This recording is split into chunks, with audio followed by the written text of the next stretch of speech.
Som.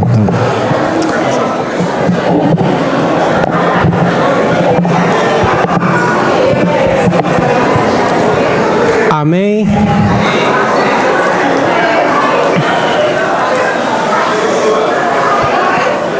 Jesus Cristo é o Senhor. Jesus Cristo está entre nós. Graças a Deus. Depois de uma reunião maravilhosa como tivemos agora pela manhã, de louvor, de adoração, de agradecimento por tudo que o Senhor fez por nós, vamos continuar ministrando a palavra e que possamos ministrá-la com alegria, com a mesma alegria que demonstramos durante o partir do pão, com reverência ao Senhor. O Senhor usa quem Ele quer para estar aqui e hoje Ele me separou para esse propósito. Amém? Vamos orar. Vamos abrir nossas Bíblias em Jó, capítulo 36, versículo 22.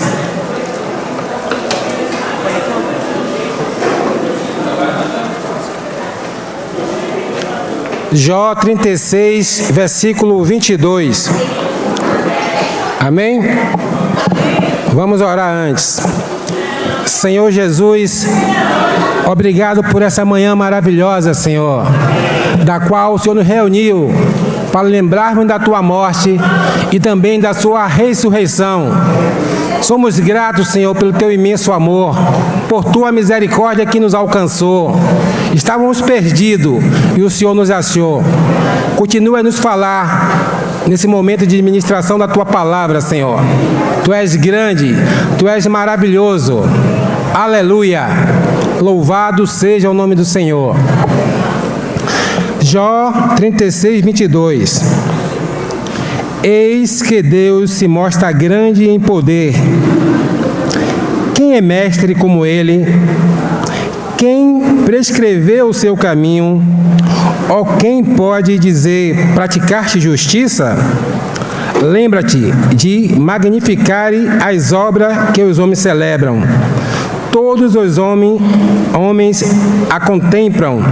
De longe admira o homem. Eis que Deus é grande e não podemos compreender. O número dos seus anos não se pode calcular. Esse texto aqui fala da grandeza do Senhor, porque nosso Deus é grande. Mas é grande mesmo, irmão, não é na dimensão do nosso pensamento, não. Nosso Deus é grande, Ele é espetacular. E esse texto ministra quem Ele é de uma forma maravilhosa. E é sobre isso que eu quero falar essa manhã, sobre a grandeza do Senhor, como Ele é sensacional, como Ele é grande. Mas também eu quero falar de nós, como nós somos pequenos e nos achamos grandes. Deus, sendo grande, se fez homem e caminhou entre nós, cheio de graça e de verdade, e nós, pequenas criaturas, muitas vezes nos fazemos grande, nos achamos melhor do que o outro, e chegamos até a questionar o Senhor por algumas coisas. Tanto os ímpios como até nós crentes questionamos Deus, sendo nós poeirinha. O Senhor carinhosamente nos chama lá em Isaías, né? Vermezinho de Jacó. É o que somos, irmãos. Vermezinhos. E ainda em Isaías ele diz que nós somos caco de barro. Aí ele faz, pode o caco falar para o formador, estou sem alça? Isso está lá em Isaías, não são palavras minhas não, o Senhor falando. Então é isso que eu quero falar, sobre essa grandeza desse Deus maravilhoso que nos encanta. Ele é sensacional. Queria começar lendo Jeremias capítulo 10 com os irmãos. Eu vou lendo, os irmãos vão para adiantar. Ouve a palavra do Senhor. Vos fala, ouve a palavra que o Senhor vos fala a vós outros, ó casa de Israel. Assim diz o Senhor: não aprendais o caminho dos gentios, nem vos espanteis com os sinais dos céus, porque eles, os gentios, se atemorizam, porque o costume dos povos são vaidade. pois cortam do bosque um madeiro, obra da mão de artífice, com machado, com prata e ouro, o enfeitam com pregos e martelo e fixam para que não oscile. Os ídolos são como espantalho em um pepinal. Não podem falar, necessitam de quem o leve, portanto não podem andar. Não tenham receio deles, pois não podem falar ou não podem fazer mal, e neles não há o fazer o bem. Os ídolos são mortos, são como espantalho em pepinal. Talvez a gente nunca tenha visto um espantalho em pepinal. Quem não é do interior talvez nunca viu. Mas aqui a gente costuma ver naquelas lojas de pneu, né? Aqueles João teimoso. Os ídolos são mais ou menos isso, irmãos. São espantalhos, não servem para nada. Agora no versículo 6. Ninguém há semelhante a ti, Senhor. Tu és grande. Grande é o poder do teu nome. Quem não temeria a ti, ó Rei das nações? Ó Rei das nações, quem não temerá? Quem não glorificará o teu nome? Ó Rei das nações, quem não te louvará? Pois só teu nome é santo. Quem não temeria a ti, ó Rei das nações? Pois isto é a ti devido, porquanto entre todos os sábios das nações e em todo o seu reino ninguém há semelhante a ti. Mas eles todos se tornaram estúpidos e loucos. Seu ensino é vão e morto como um pedaço de madeira. Hoje, irmãos, nós vemos os homens nessa loucura. A Bíblia os chama de estúpidos e de loucos. Vivemos em uma sociedade, em um tempo pós-cristianismo, que as pessoas questionam a Deus, que as pessoas falam mal, questionam nós cristãos, acham que nós somos ultrapassados. Poxa, como é que você ainda crê, né? Em Jesus Cristo. Nós cremos, sim. Aqui está um povo, uma pequena parcela do povo que crê. A Bíblia chama essas pessoas de louco, estúpidos. Não são palavras minhas, são palavras do Evangelho. Nós cremos na verdade, irmãos, devemos se agarrar nessa verdade. No Deus verdadeiro, no Deus que é grande e maravilhoso. Amém? No versículo 12, aqui em Jeremias, ele fala assim, ó, o Senhor fez a terra pelo seu poder, estabeleceu o mundo pela sua sabedoria, e com sua inteligência estendeu os céus, fazendo rimbombar o trovão, logo há tumulto e as águas nos céus, e sobem os vapores das extremidades da terra. Ele cria relâmpagos para a chuva e dos depósitos faz sair o vento. Tudo isso que a gente vê no inverno foi Deus que criou.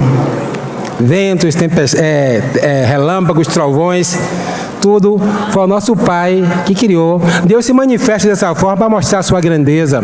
As pessoas do mundo falam assim, é a natureza. É a natureza, mas a gente sabe que é nosso Deus, é o Criador.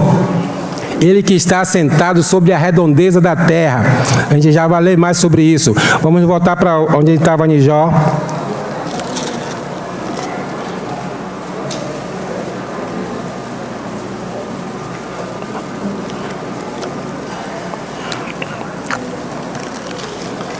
Versículo 24. Jó 36, 24.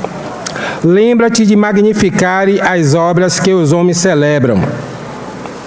Todos os homens a contemplam, de longe admira o homem. Eis que Deus é grande e não podemos compreender. O número dos seus anos não se podem calcular. Aqui nessa passagem ele fala que devemos contemplar as obras do Senhor. Se admirar com as obras do Senhor. Quando a gente se olha no espelho, veja quanta perfeição é a sua face. A Bíblia diz que nós fomos feitos à semelhança de Deus. Contemple as obras do Senhor. Contemplar, não adorar. A gente se olha, vê 2 olhos aqui, legalzinho, narinas, uma boca, dentes, sobrancelhas, cílios, tudo perfeitinho. E interessante que até os gêmeos são semelhantes, mas não são iguais. De milhares e bilhões de pessoas que há no mundo, cada uma é uma obra de arte para o Senhor. Fora as outras coisas da natureza que devemos contemplar. Em Jó mesmo, capítulo 40, se não me engano, no versículo 15, ele fala assim, contempla, pois, o hipopótamo. Alguém aqui já contemplou o hipopótamo? Em algumas traduções fala do monstro lá, né, no Bermonte, né? Mas na maioria da gente aqui que é atualizada, fala contempla o hipopótamo. Alguém já parou para contemplar o hipopótamo, aquele animal bonitinho, gordinho? Mas Deus diz, contempla o hipopótamo, irmão. A visão de Deus não é a nossa visão. E ele fala que é uma obra-prima o hipopótamo. Um bicho daquele tamanho mergulha, corre. Eu estava conversando com os irmãos no grupo caseiro, que a gente acha que o leão talvez seja quem mais mata pessoas, né, na África. Mas o hipopótamo é o animal mais feroz. A maioria das mortes na África são feitas pelo hipopótamo. Porque ninguém leva a fé que aquele grandão, gordão, vai correr atrás, né? Mas corre. E eu estava lendo sobre isso, um momentinho.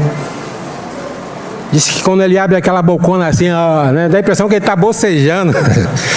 Mas ele está dizendo assim, ó, corra que eu vou te pegar. Entendeu? Aquilo é um sinal, um alerta. E interessante do hipopótamo que ele é um animal herbívoro, ele come capim lá dos rios, mas ele tem aquelas presas como se fosse um carnívoro. Deus é maravilhoso, irmão. A Bíblia, como a gente acabou de ler em Jó, quem pode compreender? Porque Deus fez um hipopótamo herbívoro com aquelas presas enormes. Ninguém pode compreender Deus, irmão. Ninguém pode compreender um Deus que, sendo tão grande, tão maravilhoso, se fez homem, nasceu de uma virgem. Maria devia ter seus 15, 16 anos, era um adolescente. Quem pode compreender um Deus tão grande? Antônio costuma falar isso aqui, né? Se deixar nascer de um ventre de uma adolescente judia. Esse é o nosso Deus. Ninguém pode compreender. Lá em Jó, quando a acabou de ler, diz que também seus dias, seus anos não podem ser contados. Salmo 90, versículo 2, se eu não me engano, diz que de eternidade a eternidade Ele é Deus. Então seus anos não podem ser contados, por isso que Ele é eterno, é um Deus eterno. De eternidade a eternidade Ele é Deus. Como eu estava meditando, Ele conheceu seu bisavô e conhece também o seu bisneto.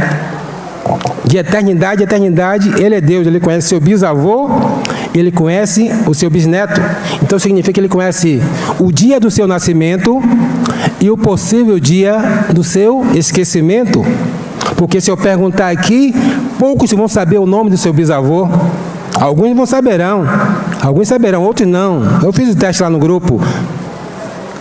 Quase ninguém se lembra o nome do seu bisavô. Um dia seu bisneto também não vai se lembrar o seu nome. Eu já falei isso outra vez aqui. Ele conhece o nascimento e o seu possível esquecimento, porque Ele é Deus. A visão dele não é como a gente. Eu estou vendo ali um casal lindo, irmão Emílio e irmã Zilda, o casal mais elegante da igreja. Eu estou vendo eles, mas Deus contempla o dia que a mãe de irmã Zilda pegou no colo. Ó, Zildinha. Ele contempla, Ele vê no mesmo instante. Irmã Zilda aqui na cidade maravilhosa, e vê ela bebezinho. Esse é o nosso Deus, irmãos. Ele contempla tudo. ele vê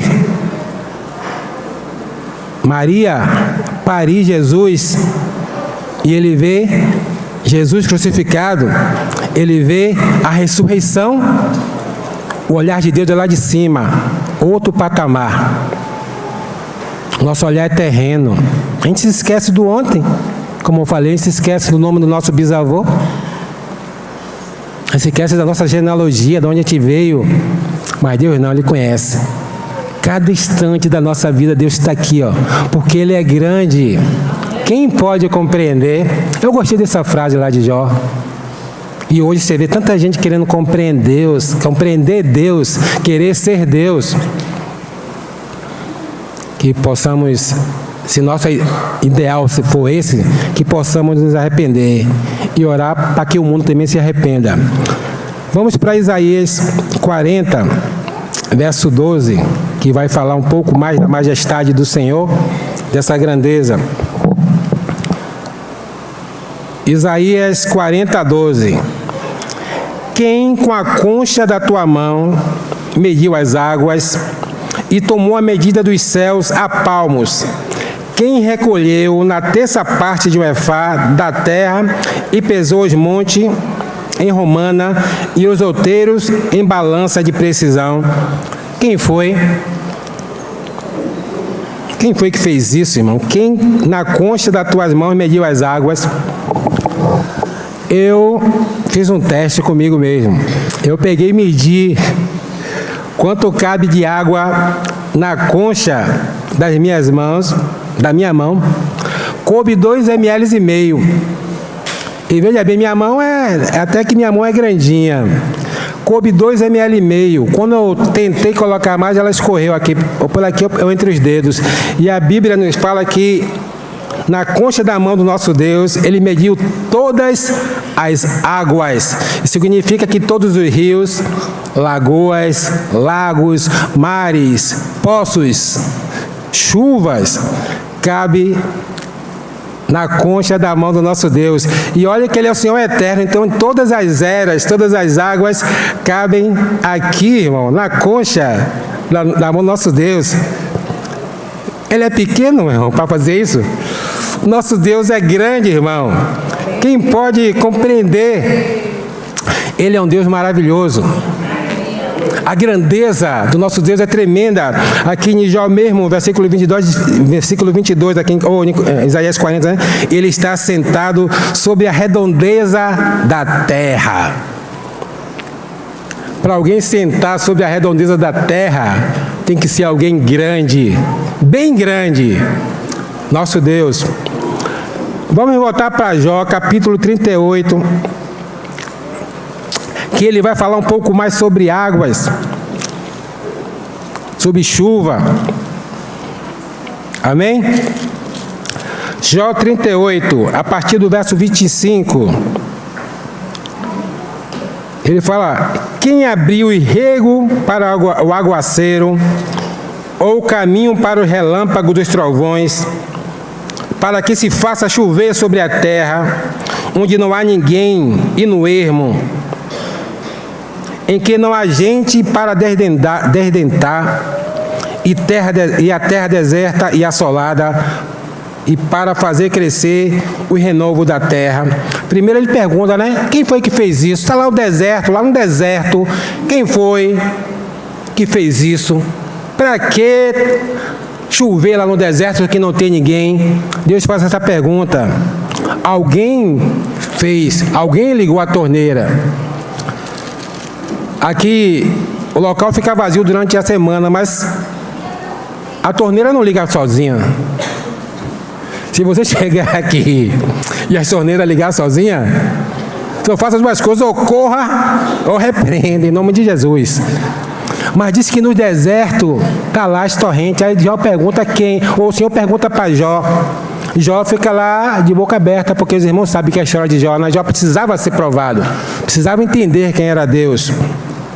Versículo 28, olha o que o Senhor pergunta: acaso a chuva tem pai? Ó quem gera as gotas de orvalho? De que ventre procede o gelo? Quem dá luz à geada do céu?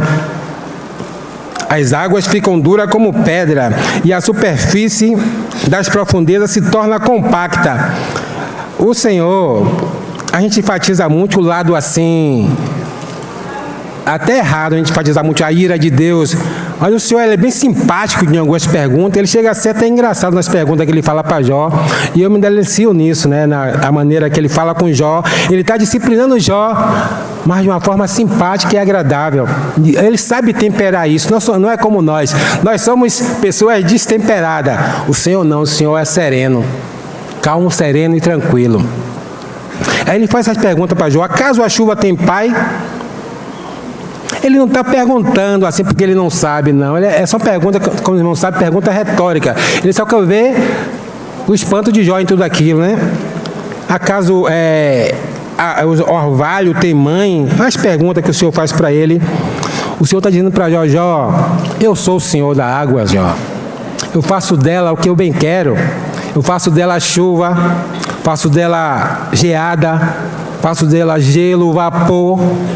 Tudo é eu que faço, Jó. Ele está falando para Jó. E Jó está ali, ó, perplexo, espantado com tudo aquilo. Então, irmão, devemos dar glória a Deus por cada copo de água. Cadê que Jaque me deu aqui? Olha que maravilha que Deus fez. Da água, Deus faz gelo, faz neve, faz vapor, mata a sede. Os irmãos sabiam? O planeta Terra, tem vários planetas. O planeta Terra tem vida porque tem água. Sem água é impossível de viver. Marte, Júpiter, Saturno, Netuno, Urano, Plutão são bonitos. Saturno é bonito com aqueles anéis. Mas a Terra tem vida, irmão. A Terra proporcionou vida, desde a bactéria aos dinossauros. Desde o tardigrados, depois me pergunta o que é tardigrados na internet, aos dinossauros, porque tem água, e da água ele faz tudo isso: geada, gelo, neblina, geladinho. Quando terminar a reunião, que você chupar assim o geladinho na mão, diga assim: obrigado, Senhor, porque fez que a água se tornasse gelo e proporcionasse geladinho, sorvete, abafa-banca. Quem foi do tempo de abafa-banca aqui? Entendeu? Os irmãos que não conhecem, que foi abafa-banca, os mais novos, procura os velhos aí, que eu não conhecia não, eu descobri isso na internet, nem sabia se... Entendeu? Deus proporcionou isso pelo seu poder, irmão. A água, da água, que cabe na mão dele, ele proporcionou tudo isso. Tem alguns surfistas aqui, né? Estou vendo uns surfistas aqui. E uns ex que está temando em surfar ainda. Deus proporcionou o mar, irmão, ondas. Esse é o nosso Deus. Deus é grande, quem pode compreender? A gente às vezes chove, bebe água, mas a gente passa batido. Mas deveríamos sempre dar glória a Deus. O corpo humano é constituído... os médicos aqui hoje não estão aqui, não. Como? 70% de água. Deus. Maravilhoso. Quem pode compreender? É tremendo, né? Volte a versículo 37 de Jó. A gente vai continuar falando sobre um pouquinho mais sobre água. Versículo 5, 37:5 aí de Jó. Com sua voz troveja a Deus maravilhosamente. Maravilhosamente faz grandes coisas que não compreendemos. Olha de novo. Com sua voz troveja a Deus maravilhosamente faz grandes coisas que não compreendemos. Eu gosto de ler isso, irmão, porque para nos colocar em nosso lugar. Nós estamos sempre achando, queremos entender, explicar a Deus, mas como tem naquela canção, né? Ninguém explica a Deus. Do crente ao ateu, ninguém explica. Nós não compreendemos. Versículo 6. Porque ele diz, a neve Porque ele diz a neve, cai sobre a terra, e a chuva e o aguaceiro sede forte, assim torna inativa as mãos de todos os homens, para que reconheçam a obra dele. Esse versículo é maravilhoso, porque ele tem muito a ver muito com o nosso dia a dia. Fala assim, porque ele diz a neve, caia sobre a terra, e a chuva e o aguaceiro sede forte, assim ele torna inativa a mão de todos os homens, para que reconheçam as obras deles. Irmão, vou fazer uma história aqui. Às vezes você tem um compromisso, aquele compromisso que você disse que é inadiável. Eu não posso faltar de forma nenhuma. Nada vai me fazer parar. Aí você acorda e se arruma e se apronta todo para esse compromisso. Quando você pisa na porta, cai aquele toró, meu irmão. Aquele toró que não tem jeito, que você não esperava. Deus está tornando inativa as suas obras. Você nem pensa. Você estava programado, era inadiável, não podia faltar. Mas agora cai um toró do nada. Deus faz cair essa chuva e torna inativa as suas obras. Aí, o que acontece? Mas você é resistente. Aí você começa a murmurar, pô, Senhor, logo hoje que eu tinha um compromisso inadiável, isso acontece comigo. E aí começa a se mostrar quem somos nós, irmãos, egoísta, egocêntrico. Porque a chuva não cai só em nossa casa, não, irmão. Quando cai um toró, cai sobre nossa casa, a casa do vizinho, às vezes cai na nossa rua, no estado todo. Não é só você que está apressado. Não é só você que tem negócios inadiáveis. Às vezes tem pessoas que têm negócios muito mais importantes e vão perder porque aquela chuva caiu. Mas naquela hora que a chuva cai, é tudo eu. Foi por causa de mim. Não podia chover outro dia, Senhor. Estava tudo pronto, meu compromisso era inadiável. Deus torna inativa as suas obras. Só que você é resistente, você não vai deixar uma chuvinha te atrapalhar. Aí você pega aquele guarda-chuva seu empoeirado e resolve enfrentar a chuva. Por onde você vai? Chega no ponto, você vê seu ônibus, você já se alegra. Ufa, meu compromisso inadiável não vai ser adiável. Quando o ônibus encosta, irmão, passa naquela poça de água, te dá um banho. Aí você volta para casa triste, abatido e reconhecendo Deus. Entendeu? Seu compromisso inadiável vai ter que ser marcado para outro dia. Deus, ele é soberano, irmão. Eu li isso aqui porque isso me chamou a atenção, o seguinte, a discernimento. É só um exemplo, talvez não aconteça isso, mas pode também acontecer. Talvez já tenha até acontecido. Às vezes Deus está querendo nos falar, não faça. Isso estou falando da chuva, mas poderia ser para qualquer outra coisa. Deus está falando assim, não faça, não vá, não se case com ele, não se case com ela, não compre, não venda. Mas a gente está teimando. A gente está teimando. Deus está dando as dicas. Deus manda aquela chuva. Às vezes a chuva vem como chuva mesmo. Às vezes vem como um irmão. Às vezes vem com uma pessoa. Às vezes são sinais assim que fala, poxa, parece que isso não vai dar certo, né? Mas a gente está teimando. Teimando. Então eu vejo isso aqui, pegando um paralelo para a gente, discernimento. Precisamos buscar discernimento. Precisamos ver os alertas do Senhor. Tirar esse... Às vezes nós somos impetuosos demais e às vezes que nós refreamos. Isaías 23, 24 fala que nosso Deus é um Deus de longe e também é um Deus de perto. Não é como certa música que fala que nosso Deus é Deus de longe e não de perto, não. Isaías fala que ele é um Deus de longe e ele também é um Deus de perto. E acho que no versículo 24 fala que não adianta você se esconder dele. Você não vai driblar o Senhor com guarda-chuva. Se o Senhor quiser que você não vá para o seu compromisso inadiável, você não vai e pronto, irmão. Entendeu? Precisamos buscar discernimento do Senhor, buscar, Senhor, é isso mesmo, para todas as coisas, por mínimo e por máximo. Eu acho que, como eu falei, acho que todos aqui, talvez todos não, né? Mas a maioria acho que deve ter quebrado a cara com alguma coisa na vida pela teimosia. Isso eu já. A gente quebra, já quebrou e vem quebrando quase sempre, né? A gente sempre somos teimosos demais para baixar a guarda. Voltamos lá para Isaías. Prosseguindo. Isaías 40, ele primeiro falou da água. Aí depois ele começa a falar, né, no versículo 12, né, e tomou a medida dos céus a palmos. Quem reconheceu a terra, quem reconheceu na terra a parte de um efá de pó. Espera, deixa eu repetir aqui. E tomou a medida dos céus a palmos. Quem reconheceu na terra, na terça parte de um efá de pó da terra, e pesou os montes em uma romana, e os outeiros em balança de precisão. O Senhor está nos dizendo, assim como eu sou o Senhor das águas, eu também sou o Senhor da terra.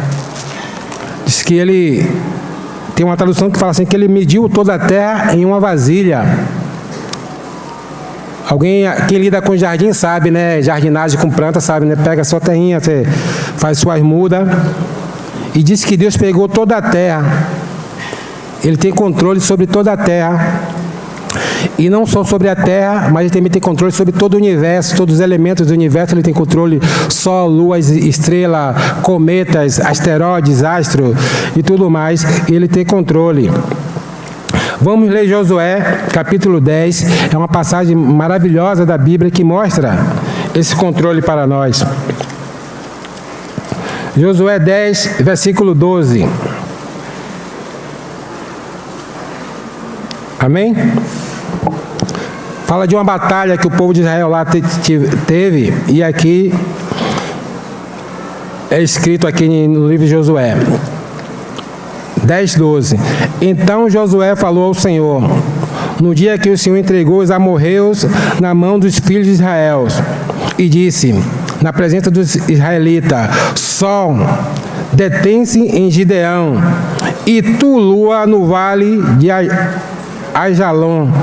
E o sol se deteve e a lua parou, até que o povo se vingou dos inimigos. Não está escrito no livro do justo? O sol, pois, se deteve e no meio do céu, e não apressou a pôr-se quase o dia inteiro. Não houve dia semelhante a este, nem antes nem depois dele, tendo o Senhor assim atendido à voz de um homem, porque o Senhor pelejava por Israel. O sol e a lua parou. Eu sei que muitos inteligentes atuais vão dizer assim, mas o sol sempre ficou parado, irmão. Quem roda é a terra. Né? Tem gente que questiona Deus, não tem sabido.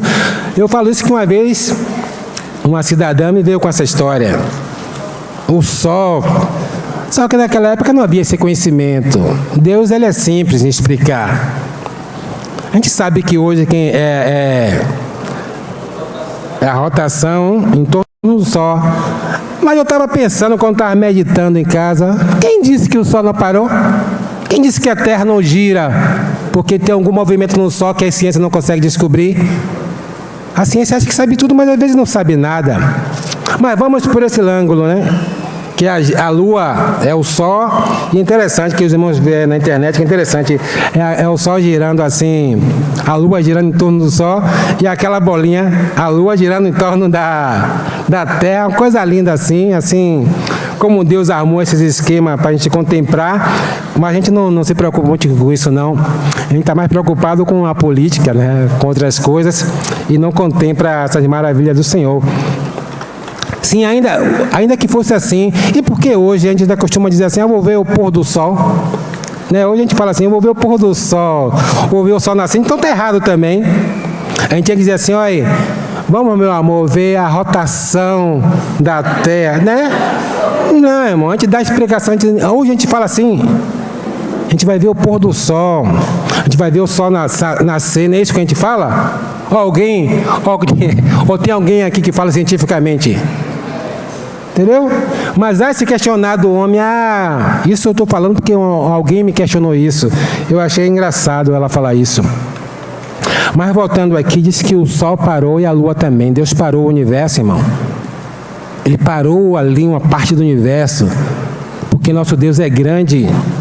Quem pode compreender esse poder maravilhoso de parar o universo por quase um dia em favor do povo dele ali na terra? Nunca houve dia igual, nem haverá igual aquele, porque só o nosso Senhor, Deus, que é grande em poder, pode fazer. Como não louvar esse Deus? Como não vir domingo para cá e agradecer juntos como igreja esse Deus tão maravilhoso? Amém? Que possamos adorar, louvar o Senhor a cada instante por esse poder. Senhor das águas, Senhor da terra. Tem uma lição ainda aqui, uma lição prática para a gente. Versículo 14. Não houve dia semelhante, nem antes, depois dele, tendo o Senhor atendido a voz de um homem. Quando é que o Senhor atende a nossa voz? Quando nós oramos. A lição que eu quero tirar para aqui é essa, irmão.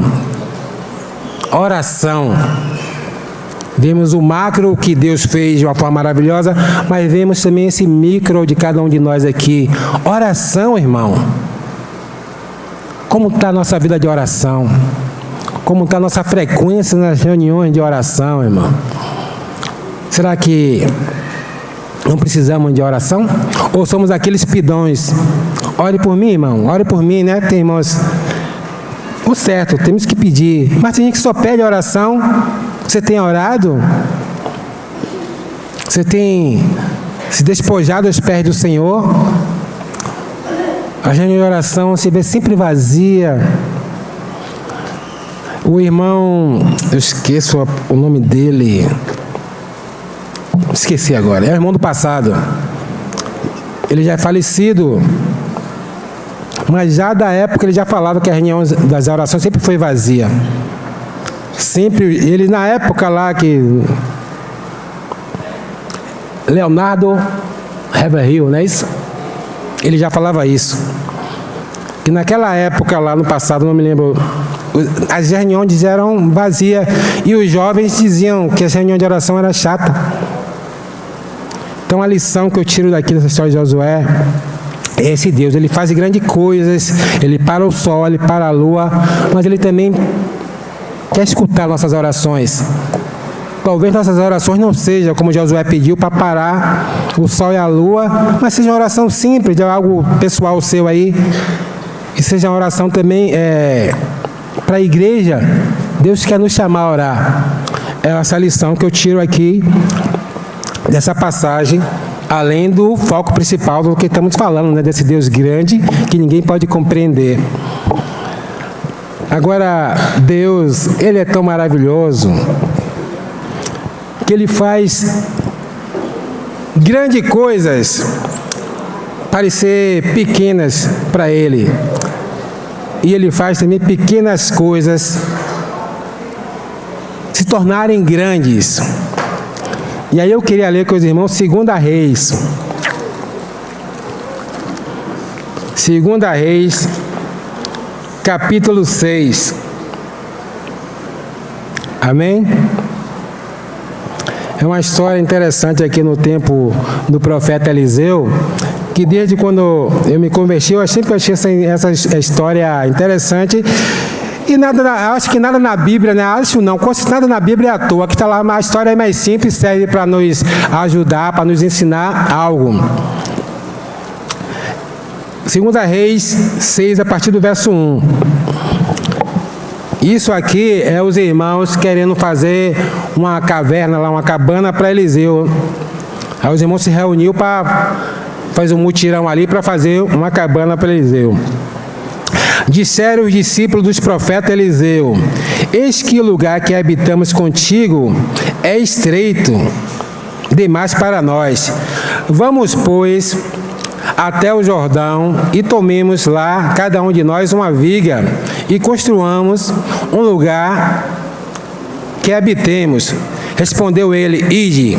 Disse um servo: serve-te de ires conosco, o seu servo?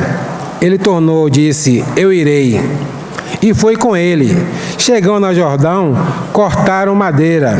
Sucedeu que, enquanto um deles derribava no tronco, o machado caiu na água e ele gritou e disse, ai meu Deus, porque era emprestado. Imagine o desespero dessa pessoa. Tomou o machado emprestado, agora o machado cai no rio. Aí só que Eliseu estava ali com eles. Perguntou o homem de Deus, onde caiu? Mostrou ele o lugar. Então Eliseu cortou um pau, lançou na água ali e fez flutuar o que está falando aí? O ferro. Alguém aqui já viu o ferro no estado bruto flutuar, irmão? Tente. É porque não tem nenhum prego aqui, né? A gente ia fazer um teste aqui agora. Mas não tem nenhuma moeda, nenhum prego aqui. Se alguém quiser fazer em casa, pode fazer. Depois você filma e manda aqui para os irmãos. Não flutua, irmão. A tendência do ferro é afundar. E pior que eu falei de água, eu fiz um aguaceiro aqui debaixo do... A tendência do ferro é afundar. Mas Deus fez flutuar. Em Jó, no capítulo 28:2, fala assim que o ferro foi feito da terra. O ferro é retirado da terra, os homens conseguem fazer o machado com ferro. E aqui, um homem fazendo algo de bom para o profeta Eliseu, o machado cai e afunda. E só um Deus que não podemos compreender faz que ferro flutue. Parece uma pequena coisa, mas não é, irmão, é grande coisa. Está escrito na Bíblia. Isso demonstra o poder de Deus. Ele tem poder sobre a água, sobre a terra e sobre todos os elementos, ferro, prata, cobre. Tudo pertence ao Senhor. É dele a riqueza desses metais preciosos, assim como o ferro. Esse pingente de diamante aí que está no seu pescoço. Esse relógio Rolex folheado a ouro. O meu foi de plástico, eu comprei na mão de pichilinga. Mas o relógio que você tem aí, valioso, irmão, foi feito do ouro pertencente ao Senhor. Isso é só emprestar, você não vai levar com ele para a sua sepultura. Os irmãos, se quiserem ler lá, capítulo 28 de Jó, os primeiros versículos, ele vai falar mais sobre essa questão da riqueza da terra. Então, nosso Deus é esse, ele faz o macro, ele faz o micro, mas tudo de uma forma espetacular, porque o nosso Deus é grande e ninguém pode compreender. Amém? Mas, como sempre, tem uma lição aqui bem prática também nessa história. E ela é bem prática mesmo, ela é bem peculiar nossa.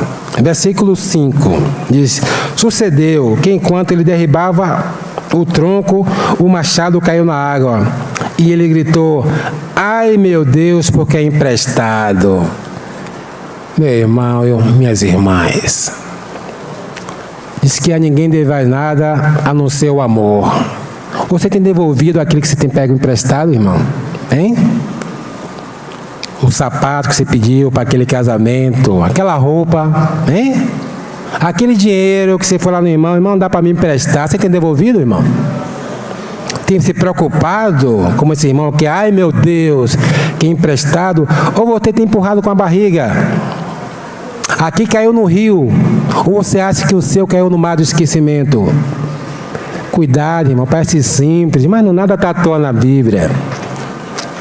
Ai, meu Deus, que emprestado. Cadê o livro, irmão?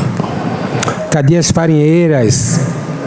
Os irmãos, tem um segredo aí que alguns irmãos vão saber do que eu estou falando. Entendeu? Ai, meu Deus, porque é emprestado, irmão.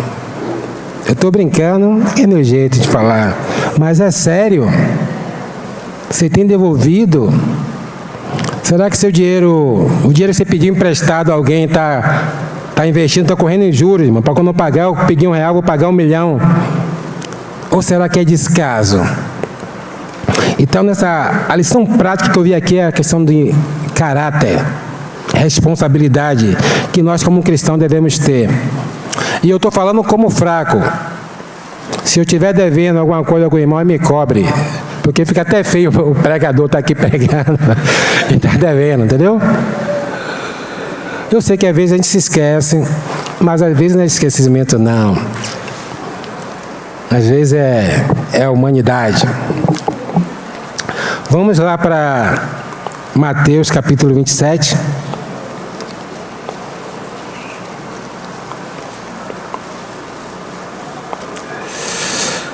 Mateus capítulo 27.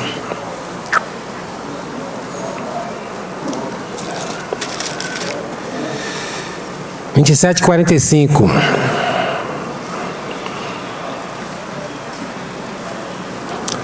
Como a gente viu lá em Josué, diz que o sol parou e a lua também parou.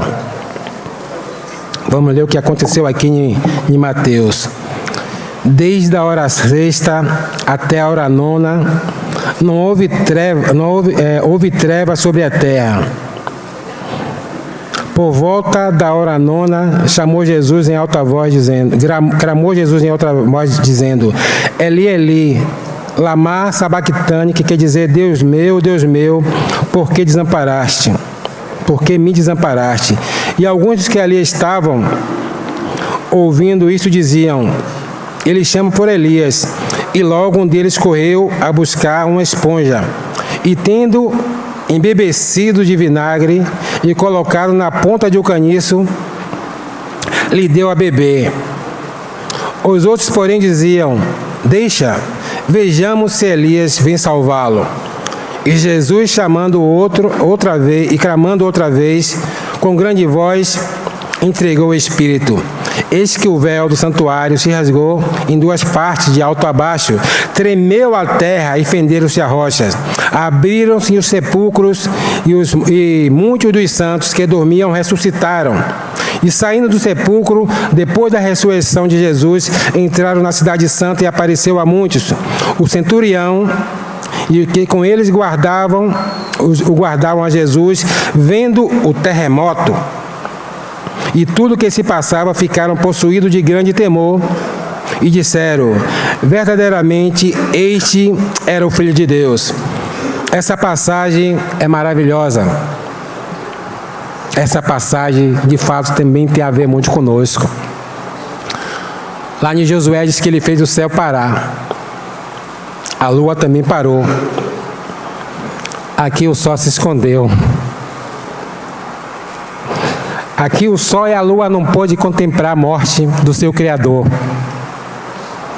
Diz que houve trevas sobre a face da terra, quase a tarde toda. O sol não quis contemplar. A lua e as estrelas também se esconderam. Interessante, diz que é sobre toda a terra, sobre toda a redondeza da terra. Não foi naquela região. Não foi um eclipse localizado, não. Houve trevas sobre toda a terra. O sol parou, a lua parou em Josué. Agora o sol se esconde. O Senhor do sol e da lua está morrendo. O nosso Senhor, eles não podem contemplar. Esse é o nosso Deus. Quem pode compreender? O Deus Criador da luz morre em trevas por amor de nós, porque nós que andávamos nas trevas.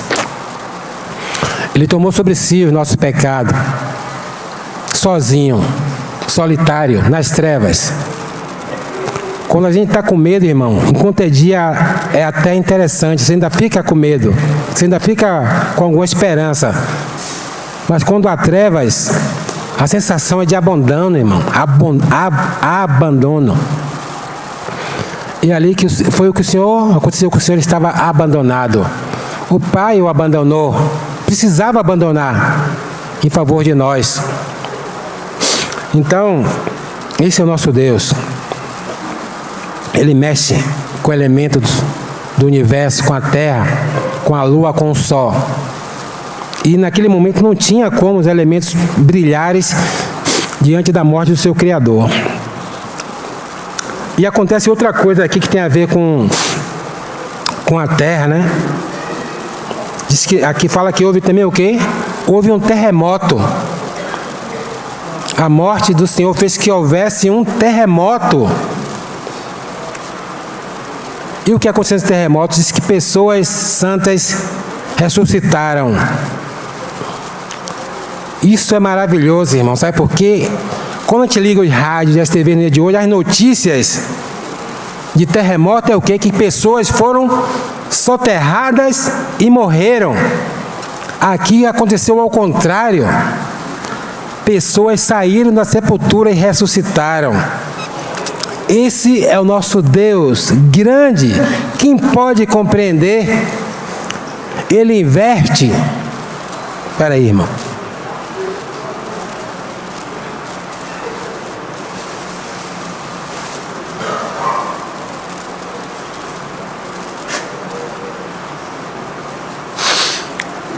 Ele inverte as ordens dos acontecimentos do terremoto. Incompreensível Deus, mas maravilhoso. Deus não é para a gente querer compreender, Deus é para a gente desfrutar. Não dá para compreender.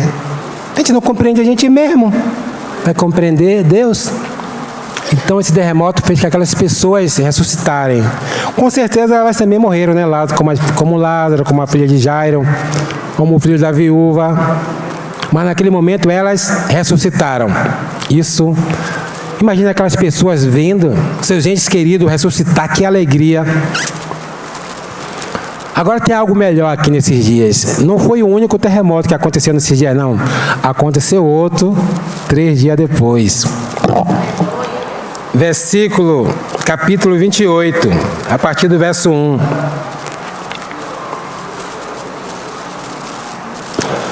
No findado sábado, ao entrar o primeiro dia da semana, Maria Madalena e a outra Maria foram ao sepulcro.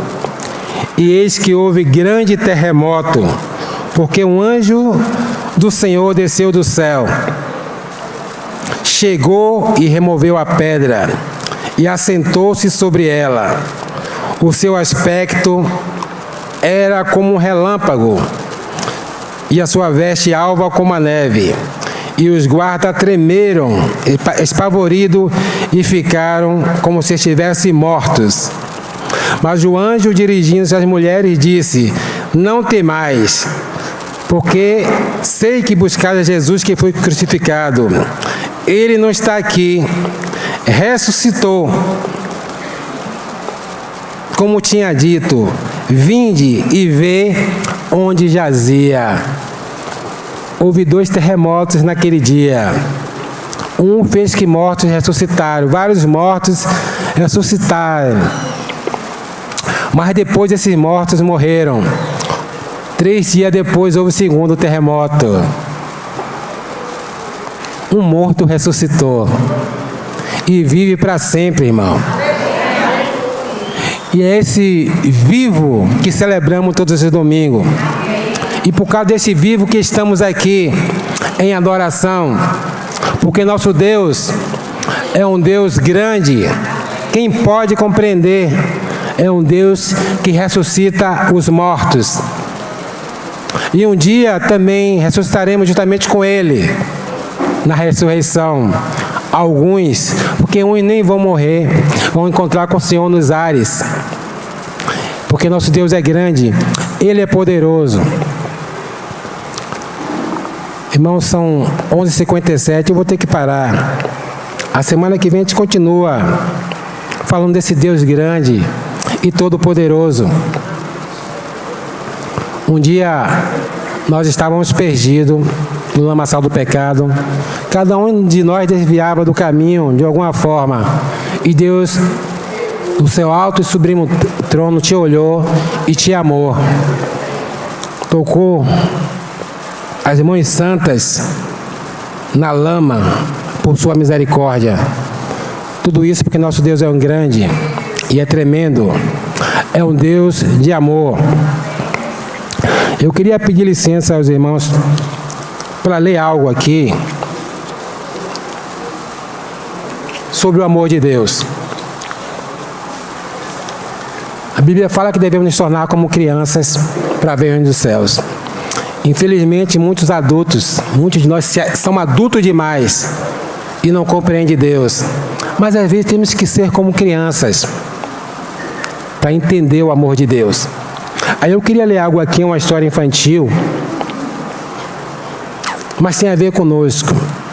Quando o Tobias era criança, tínhamos esse livro lá em casa. O livro se chama assim, Adivinha Quanto Eu Te Amo.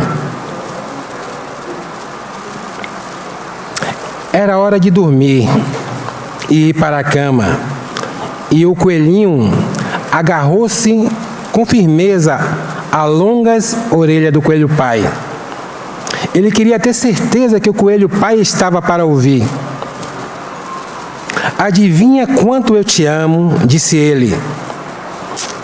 Eu acho que isso não consigo adivinhar, respondeu o coelho pai. Tudo isso, disse o coelhinho, esticando seus bracinhos o máximo que podia. Só que o coelho pai tinha braços mais compridos e disse, eu te amo tudo isso. Isso é um bocado, pensou o coelhinho. Eu te amo toda a minha altura, disse o coelhinho. Eu te amo toda a minha altura, disse o coelho pai. Puxa, isso é bem alto, pensou o coelhinho. Eu queria ter braços compridos assim. Então o coelhinho teve uma boa ideia. Ele se virou de ponta cabeça, apontando as patinhas na árvore. Eu te amo até a ponta dos meus pés, disse o coelhinho. Eu te amo até a ponta do dedo dos meus pés, disse o coelho pai, pegando seu filho e balançando pelos braços.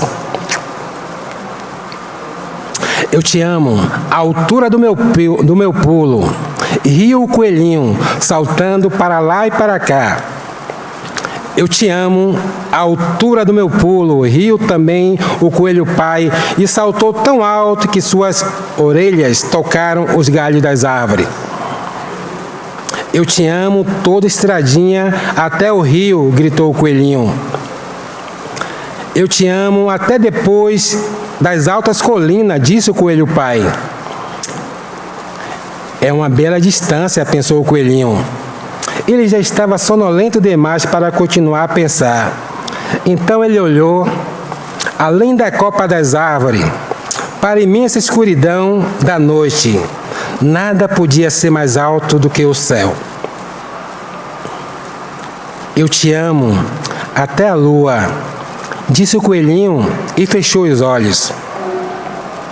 Puxa, isso é longe, disse o coelho pai. Longe mesmo. O coelho pai deitou o coelhinho na caminha de folhas e então se inclinou para ele e lhe deu um beijo de boa noite. Depois deitou ao seu lado e sussurrou sorrindo. Eu te amo até a lua, ida e volta. É uma história simples, infantil, mas nós não somos coelhinhos, nós somos crentes. Não existe amor maior do que o amor do nosso Deus por nós. Aquele coelhinho inocente, ele estava querendo disputar de uma forma saudável com o pai, né? Mostrar o seu amor para o pai. E o pai graciosamente ouvia ele. Você vê que o pai não corta. Não, ele ouve graciosamente. Mas ele está sempre respondendo. Você me ama e eu te amo mais. Você me ama e eu te amo mais. Irmão, nós só amamos porque o Senhor nos amou primeiro. Nós só amamos porque o Senhor nos primeiro. O amor de Deus é incomparável, irmão. Amém. Deus seja louvado. Senhor Jesus, obrigado por mais uma manhã, Senhor. Obrigado por belos hinos que o Senhor proporcionou para nós no partir do pão. E obrigado também por esse momento da palavra, Senhor. Perdoe se eu falei algo que não foi segundo o seu querer e a tua vontade, Senhor. Mas espero também que tenha tocado em nossos corações, Senhor. Que o Senhor tenha sido glorificado. no nome do Senhor Jesus. Aleluia.